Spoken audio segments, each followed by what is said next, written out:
السلام عليكم ورحمة الله وبركاته. خيار جنالكي ku xir waa idin salaami dhamaantiin video yaro boobsiisa idin soo duubaya. Shalay tamiidiyaha runtii waa isqabsaday TikTok waxa ka socday waa yaabaysaan fadeexada cayda balaayada muxuu ahaa programkan maanta waa cibro qaadasho qof kasto dulmi ku jira ama qof kasto ma aragtay ilmaha umada dhibaateynaya adduunka maanta dulmiga uu soo degdegaa labadii shar ku heshiiyay iyo xumaana ilaahay ayaa iyaga isku dira iyaga ayay ka dhex qaraxdaa labadan qof waxay ahaayeen labo ummadda isla caaya waxaa xasuustaa wiilkaas maalin isagoo iyada ag fadhiya inuu wiil kale caayay uu ku lahaa hooyadaabaan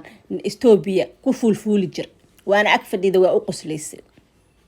iyada 5 sano waxaan arkaa inay mid dhintay qabiil dhan qof nool mid dhintay mid qabri ku jira mid wadaad ah mid mu'min ah hatta qabiilka iyada ka dhalatay oo iyada caayaysa arkaysa oo intaasoo yani dadkaas waxa ku jira qof oo ku dhahay ilaahu naga kaasoo qabo ilaahu naga qabo ilaahu naga qabo ilaahu naga aamusi ilaahiyo ma aragtay waxay nagu hayso naga qabo marka milyuun wiilkan adaa media kaga soo horeysay 5 sano afkaaga hooyo ma deynin ilmo ma deynin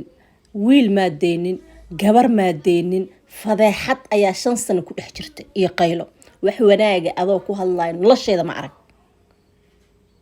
xumaantaas ayaa saa u dhex dabaalanaysa habeenii maalin markaasa waxa lagugu beegay ilaahay quraankiisa been kuma sheegay qof kasta qofkiisu helaa sama qofkaaga heshay mid adigoo kala ah oo inta dadka isla dulmisaan dadka isla caydaan maanta waatana dhexdiinii ka dhex dalaacsantahay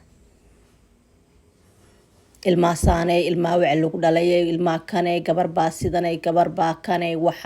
waxa ka dhigatay wax laga macaasho oo xataa income ah ka sameeysaa maantana waatana labadiinii ayay ma aragtay ummadii ayaa dhagaha ka wasaqayseen ninkaasna waxaan leeyahay media iskaga bax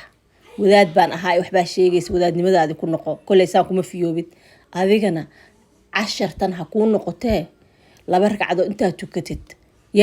ilaahay u toobadkeen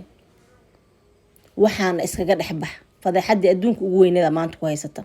waana wax adiga gacantaada aad ku keensatay qof kasto maanta dulmi ku jirana qof kasto waxaan kule umada dhibaateynayana gurigiisa ayay ka bilaabataa hadda umada kale ku yimi ma dad banaanka ka yimi ku yimi ma qabiilada caayisa ku yimi ma dadkii personalka ah u caayisa ku yimi kuma imaan kii sariirta kula joogo xilahaaga ahaayo ninkaaga ahaayo xalaasha meherta ka xalaal kugu qabay ayaa meeshan soo fariistay oo ilmahaaga aabahood aha oo umada waxaan ku leeyahay dhagahooda shimbirkiisu la duulaa qof walba qofka u qalmo la duulaa ma fahanti qofka noocaas inuu ilaahay kugu soo beego qof wanaagsan oo sharaf leh uma qalantid marka maanta tan ha u noqoto qof kasto umada ku mashquulsan qof kasto daalim ah qof kasto dadka dhaca booba caaya dhibaateeya this is your end result meeshana ku dambeynaysa fadeexadana ku dambeynaysa dulinimadana ku dambeynaysiin umada inay idin karaahiyeysato meesha media waxa wixii galasay u galeen waa ninkii naagta ciyaal suuqiinta ahaa oo waxaan kula soo kuwii ma aha ilmihiina xataa waxaan waxa record ay u tahay meesha ugu jiraan kuwa weyn hadda idin jooga xataa waxaan waa maqlooyaan ilaahayna kama xishoonin umadana kamidin xishoonin marka waxa waay what goes around comes around qof kasto daalim ah oo wanaag ku dambeeyay waligeey ma arag qof kasta oo daalim ah gabadha maalin waxay ka sheekeynaysa nin ay qiyaantay oo inta soo sano ay dhici jirtay ay guur been u sheegi jirtay ay lacagta ma aragtin ka aruursan jirtay maanta iyada soo fariisato haldiiso dhahaysay ninkii aan raadiyay inuu cafiyo li'anno albaab kasta aan furo nin kasto ishu kaansado waa iga cararaa because dhibaatada ay geysatay ee wiilkaas miskiinka u geysatay oo beenta iyo lacagta iyo ka guranaysay ayaa ma aragtay maanta waa taas guur la'aan iyo dulmi marka insha Allah 10 ha idin noqoto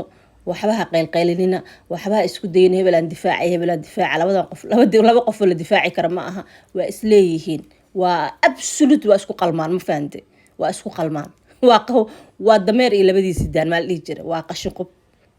wax faa'iido ay leeyihiin ma lahan hadda ha ka toobad keenaan waxaan ummadda islaamka ana dhagahay ka wasaqeeyeen